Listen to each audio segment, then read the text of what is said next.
Le dhikr, le rappel, ou le souvenir de Dieu, est une pratique fondamentale de l'islam. Le rappel pour soi-même, mais également pour ses proches.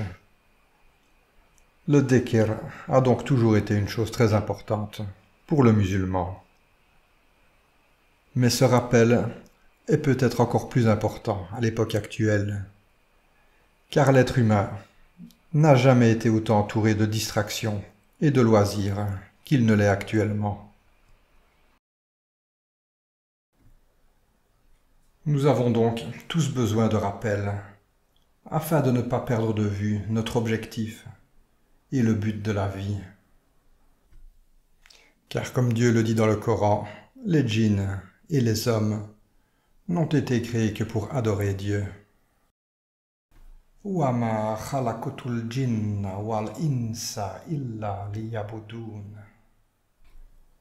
Et en fait, le Coran a été envoyé comme rappel pour l'humanité, comme il est dit ici.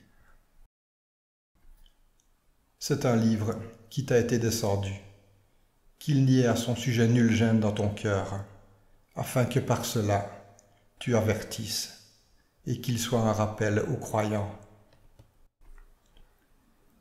Cela est en effet répété de très nombreuses fois dans le Coran, comme par exemple ici encore. Tu ne leur demandes aucune récompense pour cela, ce n'est qu'un rappel adressé au monde.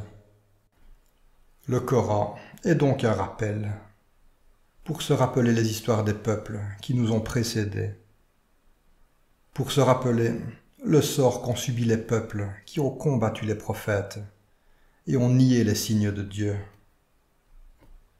mais également le prophète. Le Coran nous indique que le prophète avait pour mission de rappeler « Fadzakir innama anta mudzakir » ce que l'on peut traduire par « rappel, tu n'es qu'un rappeleur ou un avertisseur ». Donc, rappeler ce qui avait été révélé par les prophètes qui l'ont précédé. Car l'islam n'a pas pour but d'être une religion différente de ce que les prophètes ont transmis comme message, mais également rappeler le sens et le but de la création. Nous avons tous des modes de vie qui peuvent nous éloigner de l'islam et de la foi en Dieu. Si on ne se refocalise pas sur les choses essentielles de temps à autre, et ces choses essentielles sont la pratique de la religion et le souvenir de Dieu. Rappelez-vous donc de moi, je me rappellerai de vous. Soyez reconnaissants envers moi et ne me déniez pas. Le rappel est donc important, mais c'est également une lourde responsabilité. Car il faut faire preuve de diplomatie et ne pas blesser les autres avec nos paroles.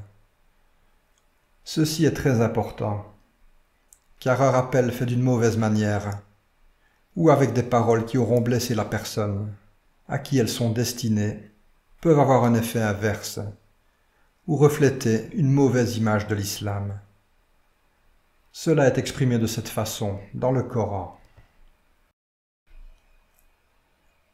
Tu inviteras au chemin de ton Seigneur avec sagesse et des éclaircissements bienveillants, et débattras avec eux de la meilleure manière possible.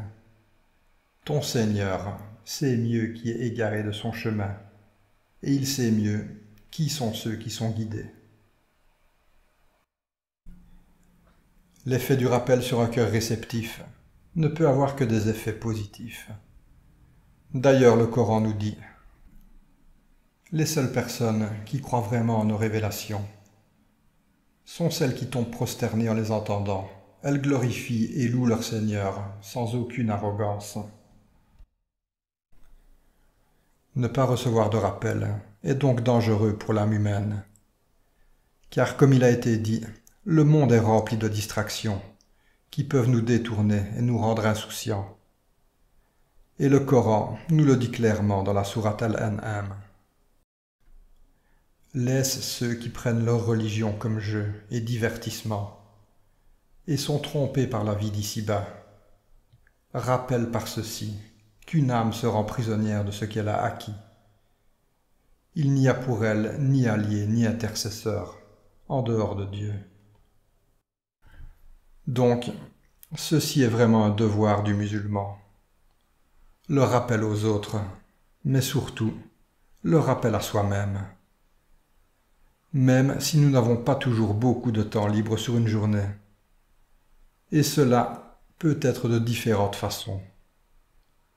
Par exemple, en lisant ou en écoutant le Coran, ou en lisant sur divers sujets touchant à la religion ou à la création. S'instruire sur le chemin de Dieu. Le rappel est donc profitable à celui qui le fait, comme à celui à qui il est destiné.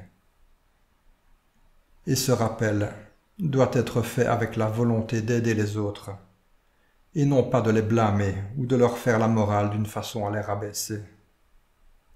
Puisse Dieu nous guider et nous aider à nous soutenir mutuellement.